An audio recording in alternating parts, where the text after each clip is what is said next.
আমার পিছনে যে নদীটি দেখতে পাচ্ছেন এটি রাজবাড়ীর বালিয়াকান্দি উপজেলার নারুয়া এবং জঙ্গল ইউনিয়নের উপর দিয়ে প্রবাহিত ঐতিহ্যবাহী গড়াই নদী।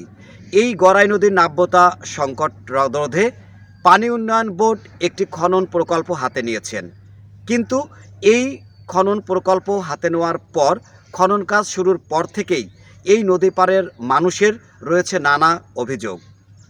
পরিকল্পনাহীন ড্রেজার দিয়ে নদী খননের ফলে নদীর পাশের যারা বাসিন্দা রয়েছে তাদের ফসলি জমিসহ ভাঙন হচ্ছে, এমনটাই ভাষ্য এই এলাকার মানুষের।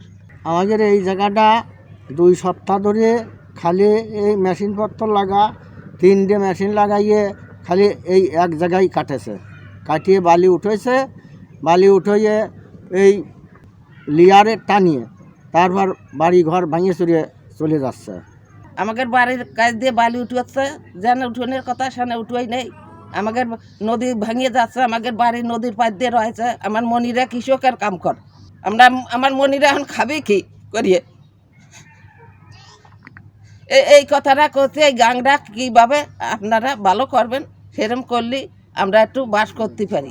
এখানে ড্রেজার দিয়ে যে বালি কাটতেছে, যে নির্ধারিত যে জায়গা থেকে কাটার কথা তা না কাটে আমাদের এই কুল থেকে ড্রেজার দিয়ে এক নাগারে আপনার 2 সপ্তাহ ধরে এখানে ড্রেজার চলছে, 3টা ড্রেজার চলছে এখানে, যার ফলে আমাদের এখানে নদী ভাঙনের যে অবস্থা দেখতেছেন আপনারা, ঘর দরজা, এখানে আমাদের স্কুল আছে, মন্দির আছে, তারপরে মসজিদ আছে, সব ঝুঁকিপূর্ণ।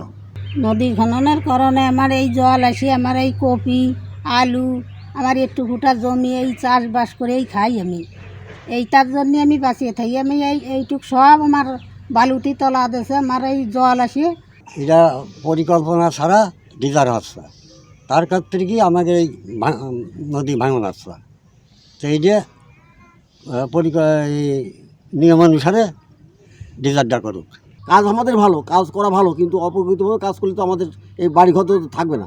তাতে পরিকৃতভাবে সরকার করে, এটা আমরা চাই, কিন্তু অপরিকৃতভাবে কাজ করলে তো আমাদের এই ঘরদরতা থাকবে না, যাতে আমরা এখানে বসবাস করতে পারি। আর আমাদের এমনই পরিবেশ যে আমাদের এই বাড়িঘরদরতা ভেঙে গেলে আর আমরা কোথায় যে ঘর তুলবো এমনও আমাদের জায়গা নাই, এমন অবস্থা আমাদের হয়ে গেছে।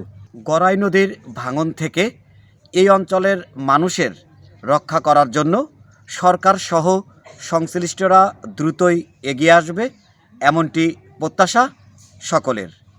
রাজবাড়ী থেকে মোহাম্মদ সোহেল মিয়া, বার্তা24.com।